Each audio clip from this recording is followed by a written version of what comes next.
ভয়টা প্রথম জেগে বসলো রুকুতে যাওয়ার পর। আমি যখন রুকুতে গেলাম তখন স্বভাববশতই আমার চোখ গেল আমার ঠিক ডান পাশে দাঁড়ানো মুসল্লির পায়ের দিকে। আমি তীব্র আতঙ্কে আমার হৃৎপিণ্ড যেন থমকে গেল। লোকটার পা দুটো মাটির দিকে সোজা নয়, বরং উল্টো দিকে ঘুরানো। শুধু তাই নয়, তার পা দুটি মেঝের ঠিক 2 ইঞ্চি উপরে শূন্যে ভাসছে। আমি চোখ করে বন্ধ করে ফেললাম। ভাবলাম এটা হয়তো আমার মনের ভুল। কে কে ওখানে?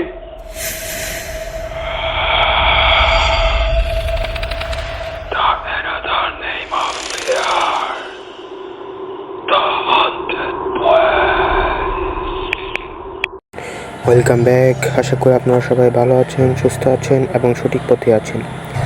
আমি আল মোহাম্মদ সুবর্ণ ভালো আছি, সুস্থ আছি এবং সঠিক পথে আছি।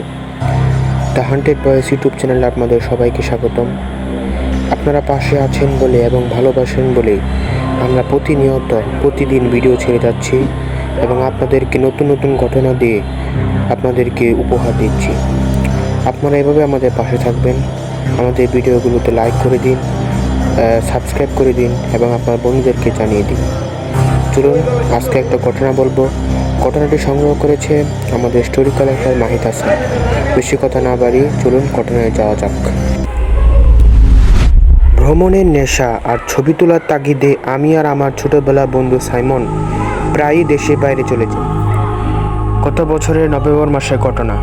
আমরা গিয়েছিলাম ইন্দোনেশিয়ার পশ্চিম জাভা প্রদেশের পাহাড়ি শহর বান্দুয়ে শহরটার চারপাশে পাহাড়ি প্রকৃতি আর প্রাচীন ডাচ স্থাপত্যের মেলবন্ধন সত্যিই দেখার মতো।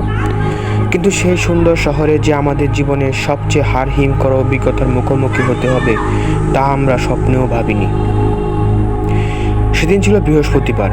আমরা শহর থেকে বেশ দূরে লিম্বাং এলাকার একটা প্রত্যন্ত পাহাড়ি গ্রামে ছবি তুলতে গিয়েছিলাম।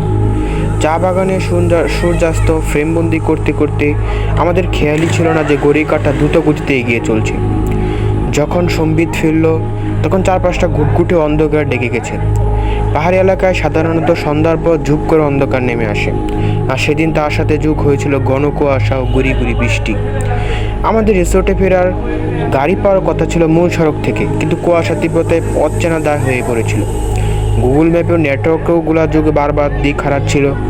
সাইমন কিছুটা বিরক্ত আর ভীত গলায় বলল, আলভি, আমরা তো ভুল রাস্তায় চলে এসেছি রে। আশেপাশে কোনো বাড়িঘরও দেখছি না। ঠান্ডা বাতাসে আমাদের শরীর কাঁপছিল। ঠিক তখনই কুয়াশার বুক চিরে একটু দূরে একটা আবছা আলো উঠছে দেখতে পেলাম। আমরা সেদিকে পা বাড়ালাম। কাছাকাছি যেতে বুঝলাম ওটা একটা প্রাচীন কাঠের তৈরি মসজিদ। ইন্দোনেশিয়ার ঐতিহ্যবাহী সুমাত্রান বা জাপানি স্থাপত্যের 3 স্তর বিশিষ্ট ছাদওয়ালা মসজিদ, যেগুলোকে স্থানীয়রা মসজিদ বলে। মসজিদের মিনার থেকে তখন এশার আজানের ধ্বনি বেশি আসছিল, তবে আজানের সুরটা কেমন যেন অদ্ভুত, অন্যরকম ভারী আর করুণ শোনালো। সাইমন হাত ঘড়ির দিকে তাকিয়ে বলল, রাত প্রায় 8:30 বাজে, বৃষ্টিও চোখ পড়ছে, চল মসজিদে গিয়ে আসা নামাজটা পড়ে নেই।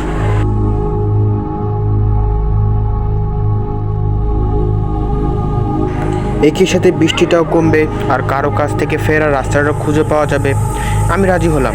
অজুখানায় গিয়ে যখন হাত মুখে পানি দিচ্ছিলাম তখন থেকে একটা অসুস্থে আমার পিঠে শীত দ্বারা নেমে যাচ্ছিল। ওখানকার পানি বরফের মতো ঠান্ডা, কিন্তু অদ্ভুত বিষয় হলো অজুখানা বাতাসে একটা পচা ভেজা মাটি আর কর্পূরের গন্ধ তীব্রভাবে ছড়ানো ছিল। সাইমনকে জিজ্ঞেস করতে ও বলল, পুরানো কাঠের মসজিদ তো, সাথে সাথে ভাবের জন্য হয়তো এমন গন্ধ। আমরা অজু শেষ করে মসজিদের মূল কক্ষে প্রবেশ করলাম। ভেতরটা বেশ বড়, কিন্তু আলোর ব্যবস্থা বলতে শুধু মেঝের কোনায় রাখা দুটো হারিকেন আর ছাদ থেকে ঝুলতে থাকা একটা টিমটিমে হলুদ বাল্ব।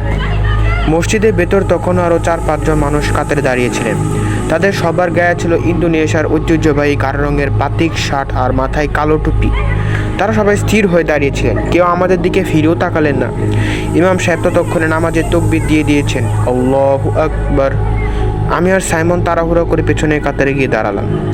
নামাজ শুরু হতে মসজিদের ভেতরে তাপমাত্রা অবিশ্বাস্য রকমে কমে গেল। আমার মুখ দিয়ে ঠান্ডার কুয়াশার মতো বাতাস বেরোতে লাগলো। প্রথম রাকাতে যখন ইমাম সাহেব সূরা তেলাওয়াত করছিলেন তখন তার কণ্ঠস্বরটা কেমন যেন চেনা পৃথিবীর মনে হচ্ছিল না। প্রতিটি শব্দের প্রতিধ্বনি হচ্ছিল মসজিদের কাঠের দেয়ালে, আর সেই আওয়াজটা মানুষের গলার চেয়ে কোনো প্রাচীন খসখসে পাথরের ঘর্ষণের মতো শোনাচ্ছিল। ভয়টা প্রথম জেঁকে বসে রুকুতে যাওয়ার পর। আমি যখন রুকুতে গেলাম তখন স্বভাববশতে আমার চোখ গেল আমার ঠিক ডান পাশে দাঁড়ানো মুসল্লি পায়ের দিকে। তীব্র আতঙ্কে আমার হৃৎপিণ্ড যেন থমকে গেল। লোকটা পা দুটো মাটির দিকে সোজা নয় বরং উল্টো দিকে ঘোরানো। শুধু তার নয়, তার পা দুটি মেঝের ঠিক 2 ইঞ্চি উপরে শূন্যে ভাসছে। আমি চোখ বন্ধ করে ফেললাম, ভাবলাম এটা হয়তো আমার মনের ভুল। কিন্তু সিজদায় যাওয়ার পর আমার সেই ভুল পুরোপুরি ভেঙে গেল। সিজদা থেকে ওঠা বসায় ভুলবশত আমার হাত পাশে মুসল্লির গায়ের কাপড়ে ঠেকলো। কাপড়টা কোনো সুতি কাপড় ছিল না, ওটা ছিল একদম খসখসে ভেজা এবং বরফ শীতল সুতি কফিনের কাপড়ের মতো। আর সেই তীব্র কর্পূরের গন্ধ যেন আমার দম আটকে দিচ্ছিল। আমি আর সহ্য করতে পারলাম না। কোনো মতে নামাজ শেষ হওয়ার অপেক্ষা করতে লাগলাম। দ্বিতীয় রাকাতে আমরা আত্তাহিয়াতু পড়ার জন্য বসলাম। তখন মসজিদের টিমটিমে হলুদ আলোটা ধপ করে নিভে গেল। পুরো ঘর নিখাত অন্ধকারে ডুবে গেল। শুধু কোণায় থাকা হারিকনের নীলচে আলোটা জ্বলছিল। সে মৃদু আলোয় আমি যা দেখলাম তা মনে করলে আজও আমার রাতে ঘুম উড়ে যায়। আমাদের সামনে কাতারে বসা মুসল্লিরা সবাই আসে তাদের মাথাগুলো ধর থেকে পুরো 180 ডিগ্রি ঘুরিয়ে পেছনের দিকে অর্থাৎ আমাদের দিকে ফেরালেন। তাদের কারো মুখে চোখ বা নাক বলতে কিছু ছিল না, শুধু চামড়াতে ঢাকা মসৃণ একটা অবয়ব, আর সেখান থেকে গলে গলে কালো তরল পদার্থ মেঝেতে পড়ছে। ইমাম সাহেবের স্থান থেকে একটা বিকট অমানসিক হাসির শব্দ ভেসে এলো। সে অন্ধকারে সাইমন আতঙ্কে এক আর্তচিৎকার দিয়ে উঠল। আমার এক মুহূর্ত নষ্ট না করে সাইমনের হাত চেপে ধরলাম এবং নামাজের মাঝে কাতার ছেড়ে পেছনের দরজার দিকে অন্ধের মতো দৌড় দিলাম। পেছন থেকে মনে হচ্ছিল অসংখ্য অদৃশ্য হাত আমাদের টেনে ধরছে। বাতাসটা ভারী হয়ে ভাসছিল, যেন কেউ আমাদের নিঃশ্বাস কেড়ে নিচ্ছে। আমরা দরজা ধাক্কা দিয়ে বাইরে কুয়াশার মধ্যে ছিটকে পড়লাম। পেছনে তাকানোই মূলত আমাদের সাহস হচ্ছিল না। বৃষ্টি আর কাদার মধ্যে দিয়ে আমরা মূল সড়কের উদ্দেশ্যে দৌড়াতে লাগলাম। দৌড়াতে দৌড়াতে কখন যে মূল রাস্তায় চলে এসেছি এবং একটা চলন্ত লোকার বাসের সামনে পড়েছি তা মনেই নেই। বাসের ড্রাইভার ব্যাক করতে আমরা দুধদার করে বাসে উঠে পড়লাম। বাসের কন্ডাক্টর আমাদের এই বিধ্বস্ত আতঙ্কিত অবস্থা দেখে এক বোতল পানি এগিয়ে দিলেন। একটু শান্ত হওয়ার পর আমি কাঁপতে কাঁপতে ভাঙা ভাষায় ইন্দোনেশিয়া ভাষা আর ইংরেজিতে কন্ডাক্টরকে জিজ্ঞেস করলাম, পেছনের ওই পাহাড়ি মসজিদটা কার? ওখানে ওনারা কারা ছিলেন?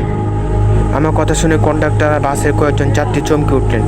কন্ডাক্টর ক্রুশ চিহ্ন একে অথবা তসবিহ গুনে ফিসফিসিয়ে বললেন, হায় ঈশ্বর, তোমরা লিমবার্গের ওই অভিশপ্ত মসজিদে ঢুকেছিলে?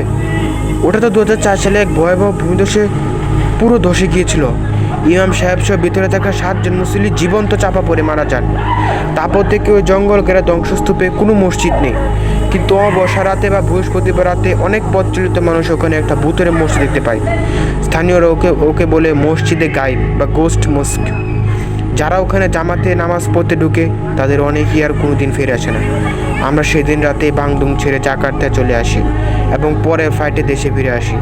আজ 1 বছর পার হয়ে গেছে, কিন্তু এখনও বৃহস্পতিবার রাত এলে বা কর্পূরের গন্ধ পেলে আমার চোখের সামনে ভেসে ওঠে সেই অন্ধকার মসজিদ, শূন্যে ভাষা উল্টো পা আর 180 ডিগ্রি ঘুরে যাওয়া সেই মুখগুলো।